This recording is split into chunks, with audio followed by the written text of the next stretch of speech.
Hi, welcome to the bathtub. This is the Scott Bradfield, your master bather. I've been master bathing since I was 12, but I didn't get really good at master bathing until I was at least 14 or 15.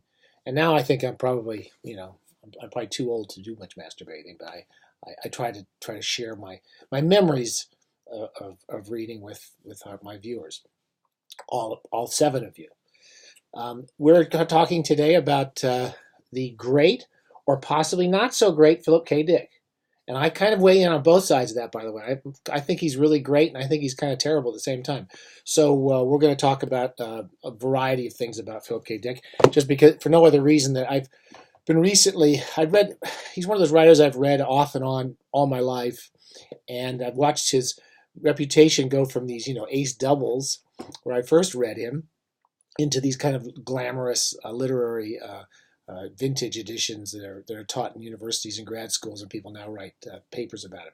And I think, honestly, the basic premise of this talk is that he really should be reading him in the old crappy Ace editions. I think this is where Philip K. Dick bloomed, and it was just a joy to read, and was a lot of fun, and was quite exasperating too, because he wrote a lot of books very fast. Many of them are a mess. Some of them are better than others, and even the best of them are a bit of a mess. He wrote them very quickly for money, and had things he wanted to write about, but at the same time, he was all over the map, sometimes deliberately. I have my Manhattan today. It's good to have a Manhattan in a floral pattern glass when you're talking about Philip K. Dick. I don't know quite where to start, except to say, like I said, I've been reading him for years. I've kind of got a whole pile of his stuff here we could talk about. I'm not going to talk about all his work, but all the old original paperback editions of Dick, which is really where to read him. He kind of became sort of a cult phenomenon about the time of Valis, which also came out probably roughly around the time of movies like Blade Runner, his novel, Do Androids Dream of Electric Sheep, a great title, was turned into the boring title Blade Runner, and a movie which I have to say is kind of boring. I'm sorry. It's kind of, I keep watching it thinking it was a great movie. It was visually great, but it is not at all as fun as a Philip K. Dick novel. And then he wrote this kind of autobiographical novel called Valis. We're not going to talk too much about his late work, but I thought I would just kind of go through my walk down memory lane with you and just give you a few rough ideas about things I've enjoyed that you might enjoy. I was not a big fan of Valis when I read it. I tried reading it again. I wasn't wild about it. This is a late one called Flow My Tears, the Policeman Said. This would be late 70s, mid 70s. And I really like this one. And I've reread it. And as like many of his books, it's about how drugs affect not just consciousness and not just our consciousness of reality, but in this one, the drugs actually affect reality around you, which he pulls off in a really. This is kind of the perfect Philip K. Dick novel, and I think it works all the way through. Some of them, like Friends from Folix 8, I remember reading, and I don't think that's supposed to be as good, but I kind of liked it. One of the better ones I've read many times is Martian Time Slip. Look at that beautiful old Valentine edition. We talked about the great Valentine paperbacks. Again, I can't remember if this is the one. They're all basically living on Mars and taking drugs to pretend it's okay to be on Mars. I can't remember now. I get them all confused. I'm thinking of Perky Pat. I think Perky Pat is in another one. But Martian Time Slip is quite a good one if you haven't read him. I would recommend that. There's many of these books like Penultimate Truth, which I've never read, I think. A Maze of Death was actually ripped off, I think, by a movie called, it'll come to me in a little bit. It's that, I can't remember the guy's name. The guy that did Shivers and did all these kind of horror movies.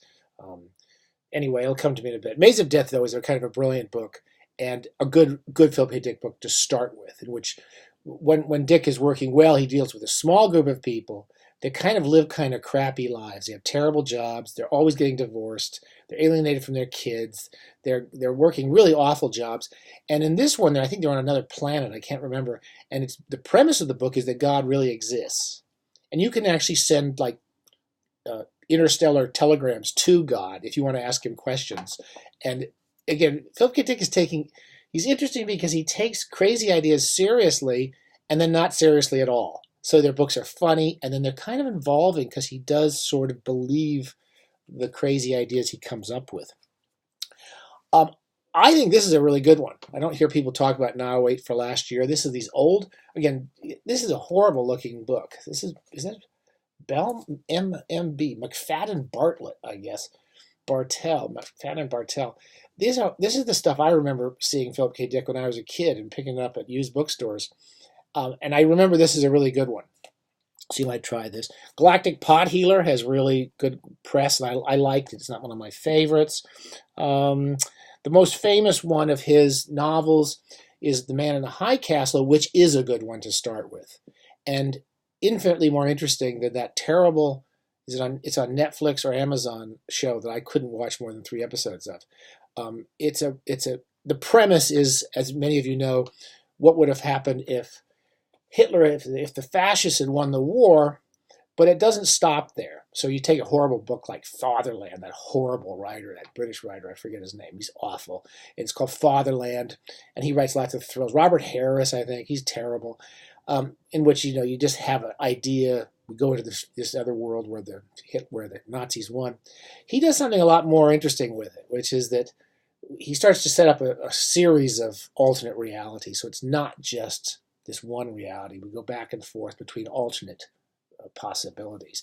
And again, the characters are all quite unhappy, but it really quite holds together. That's kind of a brilliant book. Some of the early books, which we're talking about today, I remember the Simulacra was good. Now here's one. This is another McFadden Bartell book, The 3 Stigmata of Palmer Eldritch. I have mixed feelings about recommend that you read this one. This is completely mad book. It's got some of his worst writing in it. The prose is kind of hard to follow sometimes. And I think this is the one where is this where they're Perky Pat? I can't.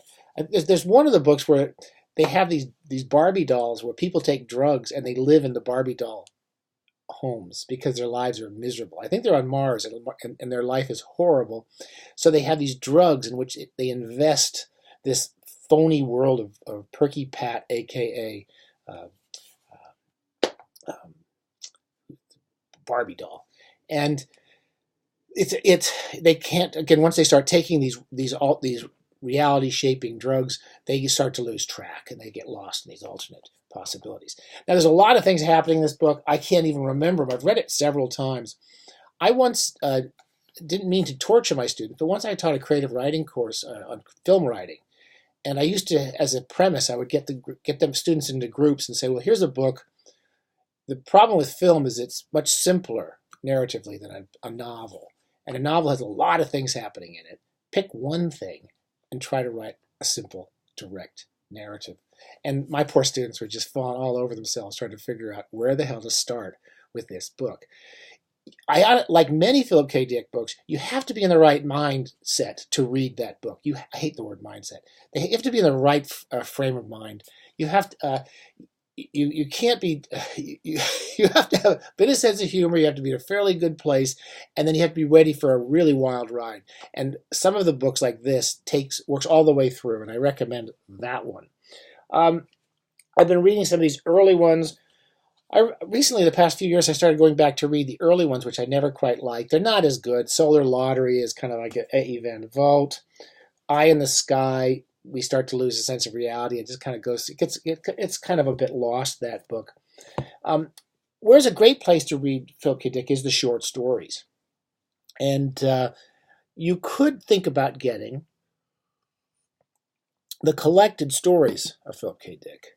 But as we've been arguing here at the Bathtub, we're kind of against the collected stories approach to short stories because you basically get this big block of stories, and they kind of, you lose the flavor of a good, well-selected collection. I would recommend going into your old, going into the secondhand bookshops and digging up a copy of The Preserving Machine. Look at that beautiful book. This is the Ace Science Fiction Special. It's Terry Carr. And Leo and Diane Dillon did these great covers. This is a brilliant collection of Philip K. Dick's better stories, including probably his most famous, which is We Can Remember It For You Wholesale, which was turned into a terrible movie twice called Total Recall, just a stupid movie. But the short story is just absolutely wonderful. And there's a lot of really good stories in here. I really recommend him as a short story writer. They're a bit of a mess, but some of his best stuff is in the short stories. And he doesn't. The novels can get a bit exhausting because they get all over the place. The book of Philip K. Dick is a good selection. I suspect he had something to do with it. And I like some of these single author collections that Philip K. Dick would have helped select himself. Here's another one, Time Out of Joint. I didn't even know I still had this. This is a good one too, as I recall. And one I liked when I read it, We Can Build You, which is not as well known as some of his books. Okay, I think I've kind of rattled on a bit there, but I did want to say that going back to read his early stuff has been kind of interesting because it's his early novels. To do our bathtub this week, I read a very early one called The World Jones Made, which I'd missed in the past. And the early books are not quite as crazy. They're a little bit more commercial. There's my dog trying again. They're a bit more commercial. Okay. They're a bit more commercial than the later stuff, and a little less adventurous. And this one deals with the idea of a kind of a person who can see the future and see 1 year into the future. And he goes off to try to deal with this alien invasion that's going on. It's not as lucky. Don't lick my books, please. Anyway, that's him. And The Unteleported Man. I just read that this past few weeks. And this is quite a good one. The premises of Philip K. Dick is that everybody's lying to you. You don't know where reality is. And in this one, people go off to another. They can transport themselves instantaneously far across the universe, but they can't come back. And so you never know what really happened to the people when they went off to this other place. That's a perfect Philip K. Dick idea. We have people lying to you, so the government's always lying to the characters in a Philip K. Dick novel. And then sometimes behind the government, there's aliens lying to the people who are lying to the people. And then behind them, there's another level of reality, most of which is lying and manipulation, which can be fun and kind of exhausting sometimes when you read through it.